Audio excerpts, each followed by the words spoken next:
location in the Quran is Madian. God explains that Moses escaped from the Pharaoh and fled to Madian before he was chosen as a messenger. Moses lived in, worked at, and got married in Madian. God says in the Quran, and to Madian their brother Shoaib. And it is known that the grave and the mountain of Prophet Shoaib is in Yemen. This establishes that Madian is located in Yemen, not in Saudi or northern Hijaz, as it is thought to be in some history books. Madian also has the Mosque of Prophet Shoaib, which is located in the middle of Oslat al-Manar, on the line connecting Sa'na in the provinces of Ab and Taz in Yemen. The language in which Moses used to communicate with the people of Madian further strengthens the argument that Madian is located in Yemen. The Quran describes how Moses was able to speak at length with the people of Madian without a translator. Refer to the conversation as cited in the Quran. As soon as Moses reached the well in Madian, exhausted from his journey, he was taken by a scene. At this well, men were gathering, and all their focus was on giving water to their sheep and cattle. Two girls were standing modestly on the side, unable to compete with the men to get water for their sheep. He asked them, as narrated in the Quran, "What's wrong?" In other words, why are you not getting water for your sheep? They replied, "We cannot do so until the men leave, as our father is an old man." In other words, they could not go and fight with the men, so they were waiting. Moses helped them to get water. The Quran says he helped them feeding their cattle and sheep, and then he left to the shadow and said, "O God, I am thankful for all your blessings to me." Then one of the two girls came back to him and asked him to meet her father in order to thank him. As narrated in the Quran, one of them came walking modestly and said, "Our father is inviting you in order to reward you for what you've done." Moses went to meet the girl's father, and he told him the story of his escape from Pharaoh. As he came to the old man, he told him the story. So the old man replied, "Do not worry, you are saved from an oppressive people." The old man asked him to marry one of his daughters and to work with him in farming. "I want you to marry one of my daughters," to the end of the verse. This dialogue shows that the people in northern Sudan, or to be precise in the southern part of Misr before the 1899 borders, the place that Moses used to live in under the rule of the Pharaoh, and the people in Madian, the place that Moses escaped to, spoke the same language.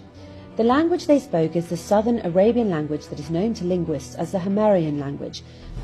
This southern Arabian language was both the language of Yemen and Abyssinia, and is also referred to as the Ge'ez language.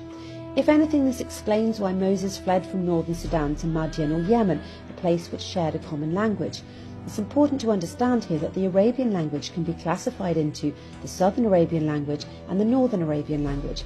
The southern Arabian language, or the Himyarian language, which belongs to the south, the southern part of Misr like the northern Sudan and Abyssinian highlands, the southern part Arabian peninsula like Yemen, while the northern Arabian language, al-Fusa as the linguists call it, belongs to the northern part of the Arabian Peninsula, which is currently known as Saudi Arabia.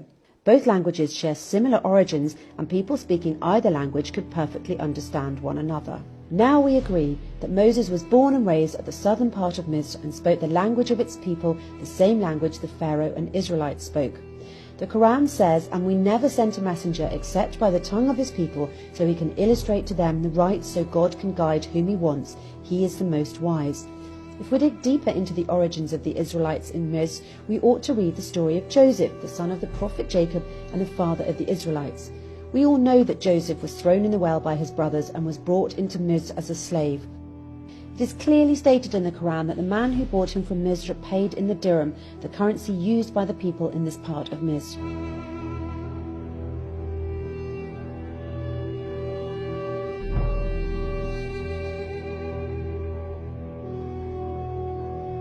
Knowing which region in Misr at the time dealt in dirhams will also lead us to figure out where Joseph was sold, and whether the caravan entered Misr from the north towards Sinai, coming from the Sham, or it entered Misr from the south towards Abyssinia, coming from the southern Arabian Peninsula.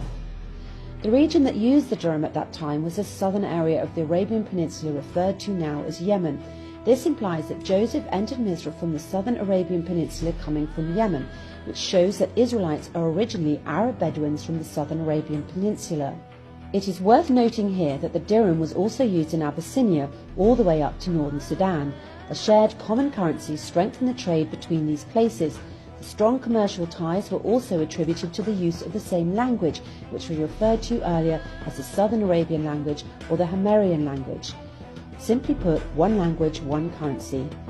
Had Joseph been living in Sham and sold in northern Egypt, the buyer would not have paid for him in dirhams, as this was not the currency used in northern Egypt or in Sham. Nevertheless, it is a common misconception that Joseph, his parents and his brothers arrived from Sham to Egypt, indicating that the origins of the Israelites are from Sham. The Quran says on the tongue of Joseph, and he got them from the Bedouin area. It's impossible that the people in Egypt would refer to the people in Sham as Bedouins, because Bedouins were the inhabitants of the Arabian Peninsula at that time. Moreover, immigration of the Bedouins from the southern Arabian Peninsula to the southern part of Misr was a common practice at that time. In fact, a large number of inhabitants of Yemen immigrated to the southern part of Misr, now called North Sudan, through Abyssinia, and settled there in the south after the destruction of Mareb Dam. The connection between Yemen in the southern Arabian Peninsula and Abyssinia is strong and goes back to BC. The two places shared strong ties and movements between their inhabitants. Southern Arabs immigrated to the African coasts of Abyssinia and formed their own settlements there. Also, Africans immigrated to the southern Arabian Peninsula and even ruled it several times. This kind of immigration continued until Ptolemies ruled and had control over the Red Sea. Obviously, this two-way immigration led to the unification of languages between the different nations. That's why the Southern Arabian language was the most popular language in both Abyssinia and Yemen. Furthermore, when early Muslims emigrated to Abyssinia, escaping the oppression of Quraysh, they met al-Najashi, the ruler of Abyssinia. The companion Ja'far min Abi Talib read to al-Najashi from Surat Maryam in the presence of the priests, and while al-Najashi was listening to Surat Maryam, he burst into tears and his companions cried as well. A verse was then revealed, and as they hear what has been revealed to the Prophet, you can see their eyes full of tears from what they knew was the truth.